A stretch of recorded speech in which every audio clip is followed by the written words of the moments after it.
Donc vous êtes dans une école juive au Caire. au Caire. Et jusqu'à j'ai terminé mon brevet aussi avec une école juive.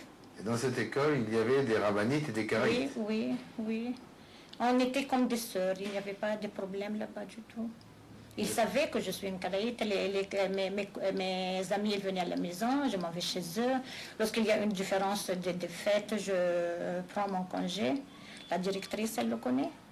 Mais il y avait beaucoup de jeunes karaïtes, de jeunes filles karaïtes Oui, dans cette école, oui. oui, Donc oui. vous n'étiez pas une exception. Non, non, je n'étais pas la seule. Il y avait beaucoup de là-bas. Et on était comme d'habitude, comme tous les juifs. Vous étiez plutôt amis avec des karaïtes ou avec des rabbinites? Comme c'était la chance elle est venue avec la première chance, elle est venue avec un karaïte, c'était mon mari. Oui, vous parlez de votre mariage. Oui. De toute façon, vous seriez marié seulement avec un karaïte. Oui. La question, mais j'ai expliqué comme ça à mes enfants aussi. Je préfère de prendre, parce que je ne veux pas. Regarde, la religion chez nous, elle est trop dure aussi. Si je prends une rabbinite, je dois lui expliquer d'une façon comment nous on fait. Mais ma fille est une autre karaïte. Elle sait de sa famille les caractères. Si la question du Tom'a ou Torah, entre les ça comme je vous ai expliqué, et kashrut aussi, nous plus dur, on fait le kashrut, plus dur aussi. Vous voulez dire que vous observez ces règles alimentaires de façon plus rigoureuse Oui. que les rabbinites. Donc c'était plus facile pour vous d'épouser un karaïte. Oui. La question, je ne veux pas des problèmes, parce que je ne sais pas d'une façon, je ne sais pas si elle est aussi juive de sa grand-mère aussi. Donc vous avez plus confiance dans l'hérédité des karaïtes, c'est ça? Oui, oui, parce que chez nous, on ne fait pas le guillour. Oui, vous ne faites pas de conversion. Oui, c'est ça. Et c'est ça, je préfère prendre une karaïte à mon fils.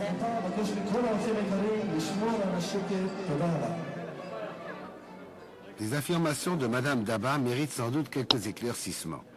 La secte karaïte s'est séparée du judaïsme majoritaire au 8e siècle de l'ère chrétienne en rejetant le Talmud et en ne reconnaissant que l'autorité de la Bible. À partir de là, les rabbins karaïtes ont édifié un système de lois fondé sur une très grande recherche de pureté. Cette pureté, nous le verrons, ils l'exigent dans les domaines les plus variés. D'une part, pour le choix d'un conjoint. Les rabbins karaïtes ont étendu à de très nombreux cas les interdits de consanguinité.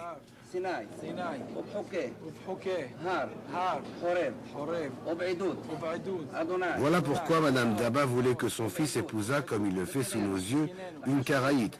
Ainsi, elle est sûre qu'il n'est pas issu d'un mariage consanguin, par exemple, entre cousins. Nous reviendrons tout au long de cette émission sur ce concept de pureté. Cela dit, la plupart des rites karaïtes ressemblent à s'y méprendre à ceux des autres juifs. C'est le cas de la cérémonie du mariage, où seul le texte de l'acte de mariage diffère un peu des textes rabbiniques.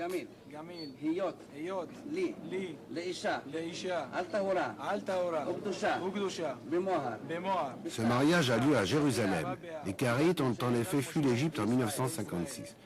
Madame Daba, elle a rencontré son mari au Caire. Très à cheval sur les conventions, une famille karaïte n'y accordait pas la main de sa fille sans quelques précautions et formalités qui fleurent le bon vieux temps. C'était des fêtes et il nous a vus là-bas. Il m'a envoyé avec son père me demander à mes parents. Moi, je n'avais pas un père. J'ai grandi dans la maison de mon frère. Son père, il est venu, il a téléphoné si on peut le recevoir. On les a reçus, c'était un samedi soir. On a parlé pour un an à sortir ensemble. Et après, on pense, pour se reconnaître, un an. Je dois dire tout de suite pour nos téléspectateurs que quand vous dites sortir ensemble, oui. Ça n'a pas le même seulement sens. Il prend Ça la permission. Seulement il téléphone, il ouais. prend la permission des parents s'ils sont d'accord de sortir ensemble ou non. Ouais, mais je veux dire, en France, oui. quand on dit sortir ensemble, souvent les gens habitent ensemble. Avant le mariage, ce qui chez les Karaïtes est exclu, c'est impossible. Maintenant, ils sortent ensemble, ici en Israël, c'est une autre chose. Ils sortent ensemble, ils surveillent, mais ils ne peuvent pas vivre les deux ensemble dans la même maison.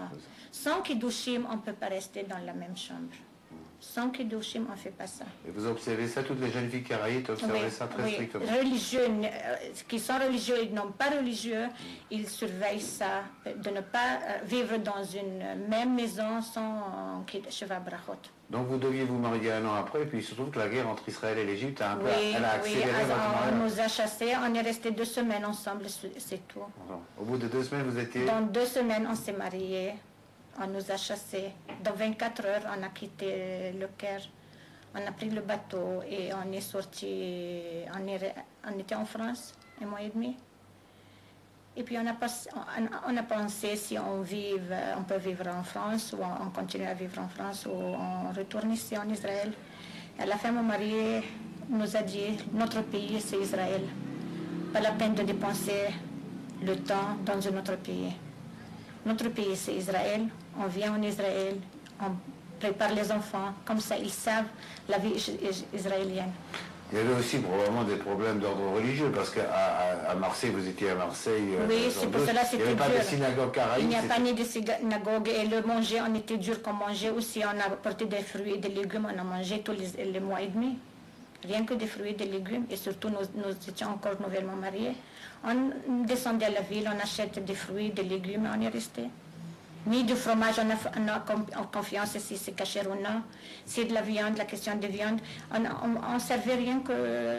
Si je voudrais cuisiner quelque chose, j'allais apporter rien que de la pâte macaroni ou du riz, un peu de légumes.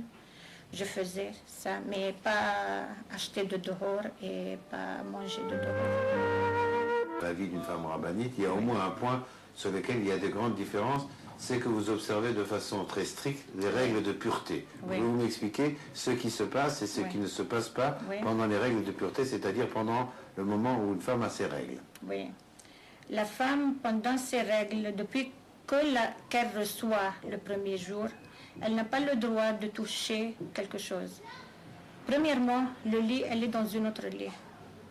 Les 7 premiers jours. Dans un autre lit.